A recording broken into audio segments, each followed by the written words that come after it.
Oh, howdy all, grab yourself a drink. It is time for some Path of Exile 1 discussion. Welcome back to Teaser season for patch 3.29, Curse of the Allflame expansion. Today is day 16, and today will be a mercifully shorter video than the massive live stream that I did last night, going back through the patch notes. That is right, I went through the patch notes in their entirety again, but this time on YouTube. Also, not being a first look, it doesn't have quite as many mistakes as I made over on Twitch. That said, I do think I probably got one thing wrong in it, and that is that I was a bit too dismissive of the new assassin node that's been added. Or not the new node, it's a rework to an existing one, but it's a rework to the one that relates to mercs. So if you do get to that point, skip over the part where I'm talking about that being trash, because I think I was wrong about that. People have convinced me since. Anyway, GGG Games put out 2 news posts today, and both of them are on the shorter end. The first one of them details quality of life improvements that are coming in Curse of the Allflame.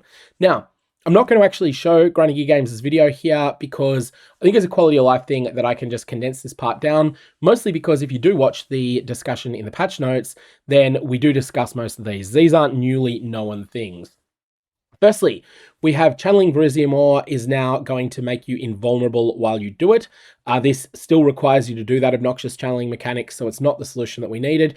I don't know how this interacts if your character has persistent damage. Like, let's say that you've got Righteous Fire active at the moment. Does it actually deal damage to monsters that are attacking you while you're invulnerable? That would be fairly strong if it does, but I don't know if that's the case. You can have a look at your Animate Guardian's inventory. You can't modify it the way that you can in Mercenaries, so it's definitely not a huge improvement there. There's going to be a crafting bench in every town. A number of stash tabs are being buffed to stockpile 10,000 of items. This is only the ones that used to stockpile 5,000 of those items. And that's basically about it. There's 1 or 2 other tiny things in this, but this is a pretty small thing, and it's also all things that are documented in the patch notes as well. So we'll skip past to the FAQ. Now, this FAQ has a number of things in it. Most of the parts of this are aimed at new players. However, when we get to things about the crab totems, there are some new pieces of information as well.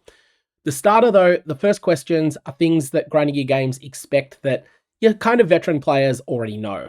When does Curse of the Allflame launch? And they give you the exact time of that. Now, it's 6 a.m. my local on Saturday, but it is probably a different time of day for you depending on where you are in the world. Will there be an economy reset? Yes, there will be an opt-in economy reset. This is just the way that leagues have always worked in Path of Exile 1 and 2. So if you're familiar with that process, then you already know this. I kind of assume most of my viewers already are. How do you create a character in the new league? Now, this one can be a bit confusing because it's just slightly different for people who play in private leagues as well, or play in event leagues and things like that. But basically, when you start the process of creating a character, you will be, by default, selecting the Allflame banner. If you want to play one of the hard modes, you've got the option too. So you can go Allflame or Hardcore Allflame. You can go Solo Self-Found on or off, Ruthless on or off. All those choices are up to you. Now, one thing that's important to note here, I think a lot of people don't realize this, characters that are in Hardcore Allflame and that go splat there, they actually get moved to the regular Allflame League, the Softcore Allflame League. This is a change that took place a couple of leagues ago. It is a different way to how it used to work in the past, where you would be yeeted into Standard instead of into the appropriate Challenge League. No, you will stay in the Challenge League. The idea here being that if you think the idea of playing Hardcore sounds appealing, but you're not sure you want to really commit to it, well, you can kind of try it, and if things go wrong, well, you can just move yourself into the Allflame League voluntarily or involuntarily, depending on the way that things go, and you can just continue your progress there. You're not reset back to 0 if you want to re-participate in the league. Is there a special in-game mechanic that is only available in the Curse of the Allflame League and not in the core game? Yes, this is the Curse of the Allflame content, so this is all of the new boat mechanics. This is something that is only available in the Curse of the Allflame League. That is the standard practice though, so this is not something that's different to what GGG Games have done in the past. Now, here we have something that is a bit of new information. Does the crab totem granted by the crustaceans call work with channeled spells?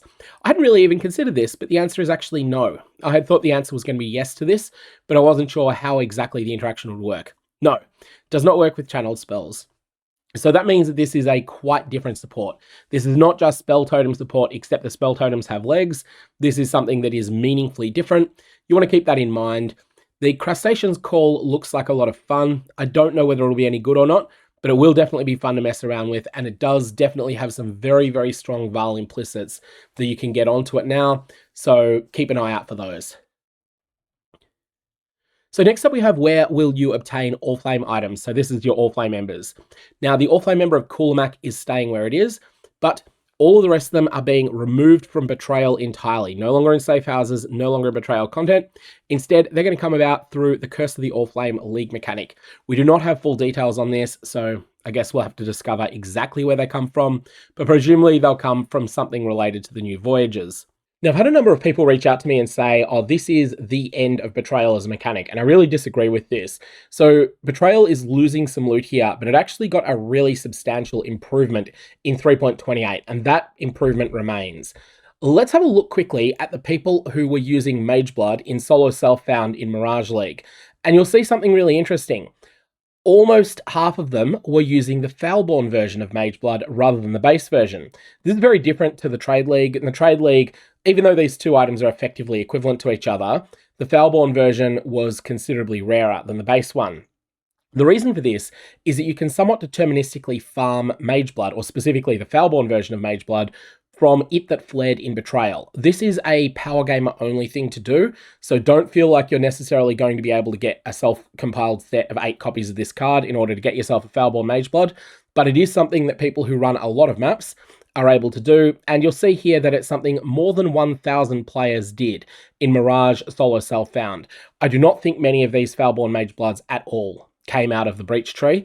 I think they were almost all from It That Fled, from interrogating it, from dealing with it over and over and over again in Betrayal content. So Betrayal still very much a live mechanic. It is losing some loot, but this is just going to cause Veiled Chaos Orbs to become more valuable and Veiled Exalted Orbs to become more valuable. And as a result, there's still going to be plenty of reasons to do this content if you happen to like it. And if you don't like it, well, that's the thing in Trade League. You can always just get someone else to do it, and then you can buy the items you want from it off them. With Unrelenting Timeless Emblems going away, how is Stasis Prison now obtained? So Stasis Prison, this is something that used to be a reward for doing the Uber 5-way encounter.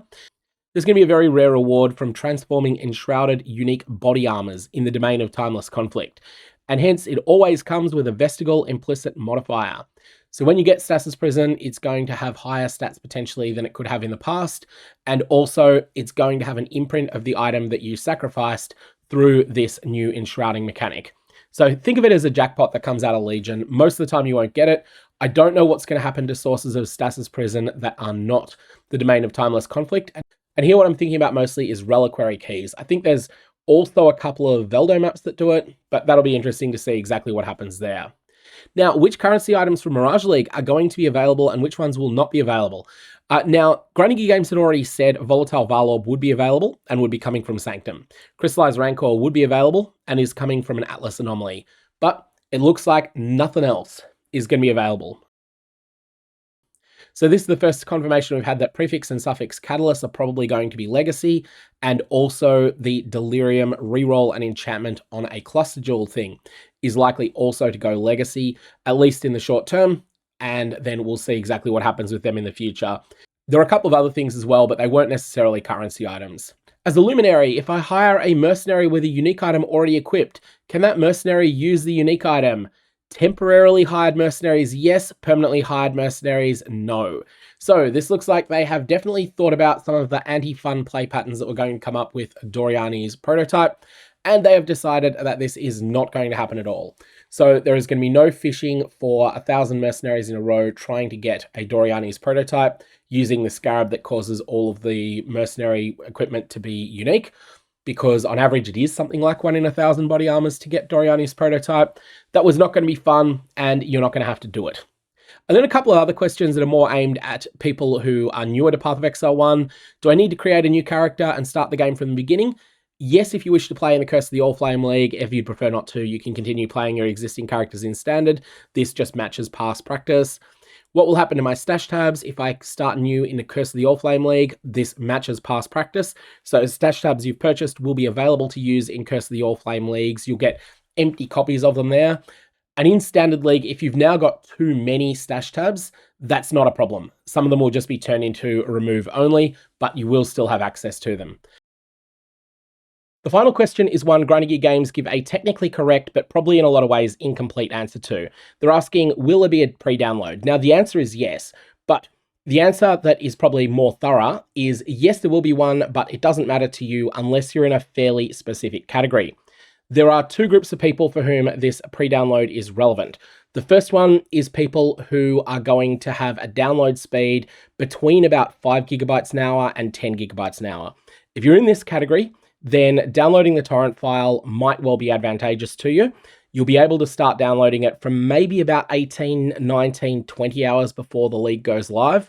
So log on at that point, start downloading this, put it into your game folder. Do not attempt to log into the game after you've put that in there, and then wait until 3 hours before the game goes live. At that point, you then want to jump onto the game and you'll be able to then do the final updates to it. So the reason you don't care about this if your internet download speed is faster than 10 gigabytes an hour, which is probably going to be the case for most of you, in that situation, you can just start the pre-download 3 hours beforehand. And the reason that you might want to do that is because there's not going to be everything in the pre-download.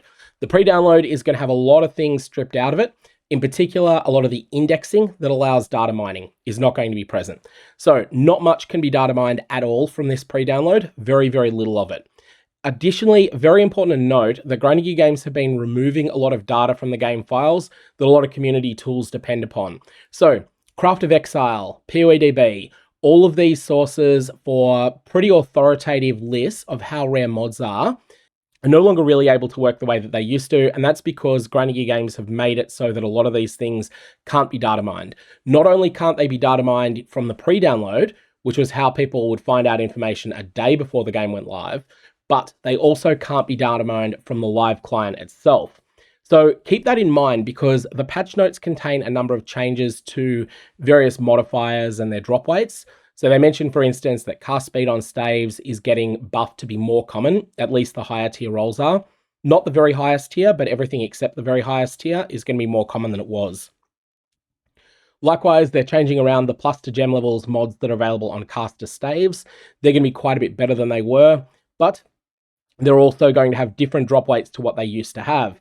We're not going to be able to find out what these drop weights were, and that's going to take quite some time for players to then get reasonable estimates of. So a whole bunch of those crafting tools that you've relied on for a long time are not going to work precisely.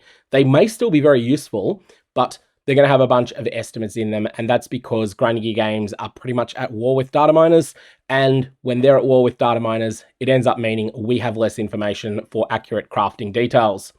Anyways, I'm going to leave it there. May your Varlorbs have interesting results, and I am going to go back to working on something where I want to recommend one potential league starter, not necessarily something that will be a full details of a league starter, just a type of character archetype that you might want to do for every major type of content that I think might be appealing for people at the start of this league.